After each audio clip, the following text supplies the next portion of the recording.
بسم اللہ الرحمن الرحیم۔ السلام علیکم ورحمۃ اللہ وبرکاتہ۔ بسم اللہ الرحمن الرحیم۔ عزیز طلبہ، امید ہے آپ سب خیریت سے ہوں گے۔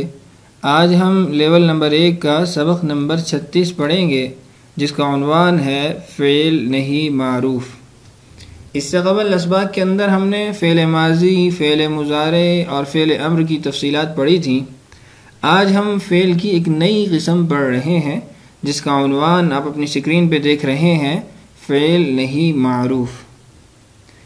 نہیں دراصل روکنے کو کہتے ہیں، منع کرنے کو کہتے ہیں۔ اصطلاح کے اندر اور علم الصرف کے اندر نہیں سے کیا مراد ہے، یہ آگے چل کے انشاءاللہ سبق کے اندر ہم سیکھیں گے، اور اسی طریقے سے یہ بھی جانیں گے کہ عربی زبان کے اندر نہیں کا صیغہ کیسے بنایا جاتا ہے، نہیں کا معنی کیسے ادا کیا جاتا ہے۔ تو آئیے بلا تاخیر اپنے سبق کی طرف بڑھتے ہیں، اور معمول کے مطابق ہم چند مثالوں سے اپنی بات کو سمجھتے ہیں۔ آپ اپنی اسکرین پہ چند جملے دیکھ رہے ہیں۔ اس طرز اور نوع کے بہت سارے جملے دن میں ہم کئی مرتبہ بولتے ہیں، 20 مرتبہ بولتے ہیں۔ اب ہم نے جاننا یہ ہے کہ یہ جملے ہم اردو زبان میں یا اپنی زبانوں میں بولتے ہیں، ان کو عربی زبان میں کیسے ادا کریں گے۔ آپ نے اسکرین پہ جملے دیکھیے۔ تم مت غالب ہو، تم سب مت داخل ہو، وہ عورتیں نہ بیٹھیں، تم عورت نہ پیو، وہ مت کھیلے، وہ سب نہ جائیں۔ آپ دیکھ رہے ہیں کہ ان جملوں کے اندر حکم دیا جا رہا ہے، لیکن نہ کرنے کا حکم دیا جا رہا ہے۔ فعل امر کے اندر ہم نے یہ سیکھا تھا کہ اگر کسی کام کا حکم کرنا ہو، کسی کام کے کرنے کا حکم دینا ہو تو کیسے دیں گے، تو وہ ہم نے فعل امر کے اندر سیکھا تھا۔ فعل نہیں کے اندر ہم نے یہ سیکھنا ہے کہ اگر کسی کام کے نہ کرنے کا حکم دیا جا رہا ہو تو کیسے دیا جائے گا۔ تو آپ دیکھ رہے ہیں ان تمام جملوں کے اندر حکماً منع کیا جا رہا ہے کہ یہ نہ کرو، یہ نہ کرو، یہ نہ کرو۔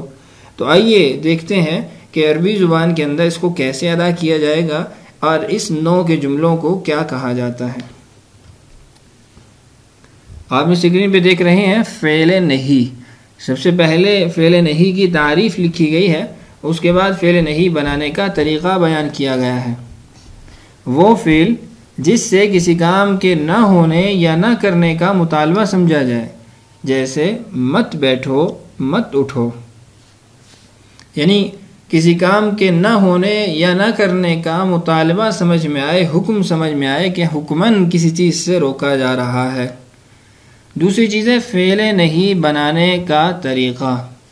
فعل مضارع کی ابتدا میں حرف لا لگا کر حروف جازمہ والی تمام تبدیلیاں واقع کی جائیں گی۔ مثلا لا تکتب۔ جب حروف جازمہ کی بحث ہم پڑھ رہے تھے، وہاں مختلف حروف آئے تھے جن کو ہم نے حروف جازمہ میں شمار کیا تھا۔ وہیں پہ آپ کو یاد ہوگا کہ لام امر اور لام نہیں کی بات بھی آئی تھی۔ تو جو تبدیلیاں ہم نے وہاں واقع کی تھیں حرف جازم کی وجہ سے، وہ تمام کی تمام تبدیلیاں یہاں فعل نہیں کے اندر بھی ہمیں لاگو کرنی پڑیں گی۔ مثال کے طور پہ ہم نے کہا تھا کہ جو ضمہ اعرابی والے 5 صیغے ہیں ان کو ساکن کیا جائے گا، اور جو نون اعرابی والے صیغے ہیں ان کے آخر سے نون کو گرایا جائے گا۔ تو وہی تبدیلیاں یہاں پر بھی ہم واقع کریں گے، اس لیے کہ لام نہیں وہ حروف جازمہ میں سے ہے۔ تو آئیے ان قاعدوں کو پڑھنے اور سمجھنے کے بعد ہم اسی قاعدے کے مطابق ما قبل کے اندر جو اردو جملے تھے ان کو عربی کے اندر منتقل کرتے ہیں۔ پہلا جملہ تھا تم مت غالب ہو۔ ہم نے کہا کہ فعل مضارع کی ابتدا میں لا لگا دیں گے اور آخر کے اندر حرف جازم کی طرح ساکن کر دیں گے تو صیغہ ہمیں حاصل ہو جائے گا۔ تو لا تغلب عربی زبان کے اندر کہیں گے تم مت غالب ہو۔ وہ عورتیں نہ بیٹھیں، لا یجلسنا، یہ مبنی صیغہ ہے، اس کے اندر حرف جازم کوئی عمل نہیں کرے گا ظاہری اعتبار سے۔ وہ مت کھیلے، لا یلعب۔ تم سب مت داخل ہو، لا تدخلوا۔ تم یعنی عورت نہ پیو، لا تشربی۔ وہ سب نہ جائیں، لا یذهبوا۔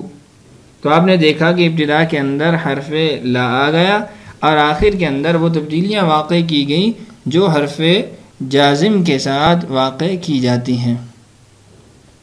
آئیے مکمل گردان نہیں کی دیکھتے ہیں کہ مکمل گردان کس طریقے سے پڑھی جائے گی۔ فعل نہیں حاضر و غائب و متکلم معروف، یعنی حاضر غائب متکلم تینوں طرز کے صیغے اس گردان کے اندر موجود ہیں، لیکن نہیں کے اندر یہ صیغے ہوں گے۔ تو گردان دیکھیے، گردان ترجمہ صیغہ، لا تفعل نہ کر تو ایک مرد، صیغہ واحد مذکر حاضر، لا تفعل نہ کرو تم دو مرد، صیغہ تثنیہ مذکر حاضر، لا تفعلوا نہ کرو تم سب مرد، صیغہ جمع مذکر حاضر۔ ترجمہ اور صیغہ وہ عربی گردان کے ساتھ بدلتا رہے گا، آپ خود بھی اس کا لحاظ رکھ سکتے ہیں، تو اس لیے صرف عربی گردان پڑھ دیتا ہوں۔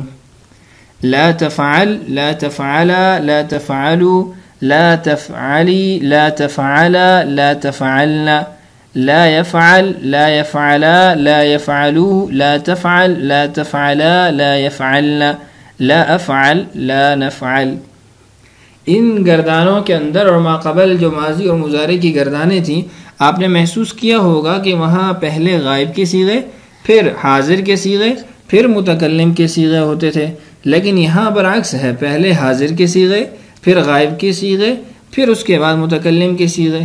اس کی وجہ یہ ہے کہ اکثر استعمال امر اور نہیں کے اندر وہ حاضر کے صیغے ہوتے ہیں کہ آپ مخاطب کو کسی چیز کا حکم دے رہے ہوتے ہیں کہ وہ کام کرے یا نہ کرے، تو اس لیے یہاں پہ پہلے حاضر کے صیغے ذکر کیے جاتے ہیں۔ تو ایک مکمل گردان آپ کے سامنے آ گئی ہے، امید ہے سبق بھی آپ کو اچھے طریقے سے سمجھ آ چکا ہوگا اور گردان بھی اچھے طریقے سے آپ سمجھ چکے ہوں گے۔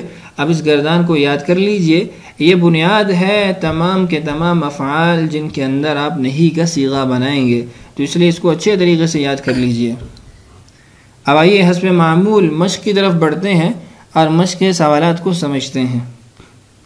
ہماری مشق کا پہلا سوال ہے، فعل نہیں کی مکمل گردان لکھیں، یعنی 14 کے 14 صیغے آپ نے آنے والے افعال سے بنا کر لکھنے ہیں اور اس کے ساتھ ساتھ دہرانے بھی ہیں اور اس کا ترجمہ لکھنا بھی ہے، یاد بھی کرنا ہے۔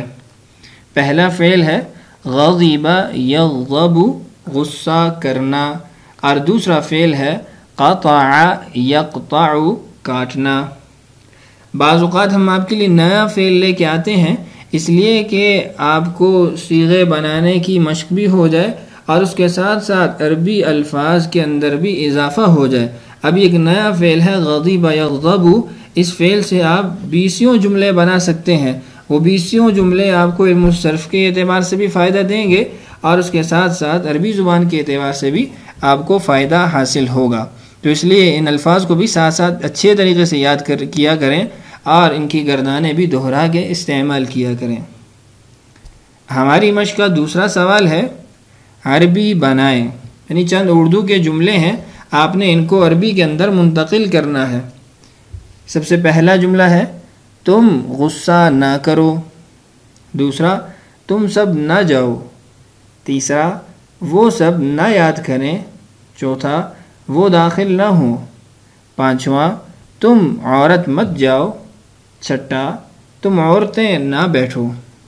یہ چند اردو کے جملے تھے جن کو آپ نے عربی کے اندر منتقل کرنا ہے۔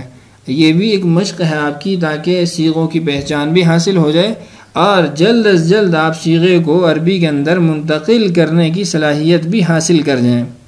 تو امید ہے سبق آپ کو اچھے طریقے سے سمجھ آ چکا ہوگا اور اس کے ساتھ یہ بھی امید کی جاتی ہے کہ آپ مشق کو اچھے طریقے سے حل کریں گے اور جو سبق آپ کو سمجھ آیا ہے اس سبق کو اس مشق کے اوپر لاگو کر کے حل کریں گے تو انشاءاللہ اچھے طریقے سے آپ علم الصرف کے اندر ماہر بن جائیں گے۔